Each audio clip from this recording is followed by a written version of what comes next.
ভাইয়া 10 টাকার আটা 10 টাকা চাউল দেন। আরে বাহ, এত কিছু! তোর বাসায় মেহমান আসছে না? শালা গরিব, তোর শরম করে না 10 টাকার জিনিস নিতে? যা বের হয় এখান থেকে। ভাই দিবেন না, মানা করে দেন, গরিব বলে মজা নিচ্ছেন। ভাইয়া অনেক ক্ষুধা লাগছে, একটা বিস্কুট দিবে খাওয়ার জন্য? আরে কি সমস্যা তোদের গরিবদের? একটাকে খেদাইছে আরেকটা চলে আসে, তোরে তো আজকে দিতে না চাইলে মানা করে দাও। একটা গরিব বাচ্চার সাথে এরকম ব্যবহার কেন করো?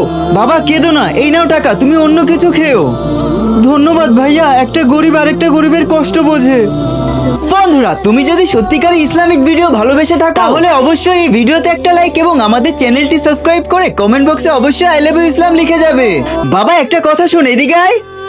জি চাচা বলুন। বাবা তোর কাছে তো আর টাকা নাই, যে টাকা ছিল তুই ওই বাচ্চাকে দিয়ে দিছিস, এখন তুই সদাই নিবি কিভাবে? চাচা মন বড় হওয়া দরকার, আমার আল্লাহর উপর আমার পুরো ভরসা আছে। সে তার বান্দাকে ঘুম থেকে ক্ষুধার্ত উঠায়, কিন্তু ক্ষুধা পেটে ঘুমাতে দেয় না, কারণ সে তার বান্দাদের ওয়াদা করছে। দেখছিস? যা ওকে গিয়ে 1 কেজি আটার 1 কেজি চাউল দে। ঠিক আছে মালিক। বাবা এটা আমার তরফ থেকে তোমার জন্য। ধন্যবাদ চাচা, আজকে আপনি প্রমাণ করে দিলেন মানুষ টাকায় না মন থেকে বড় হওয়া দরকার।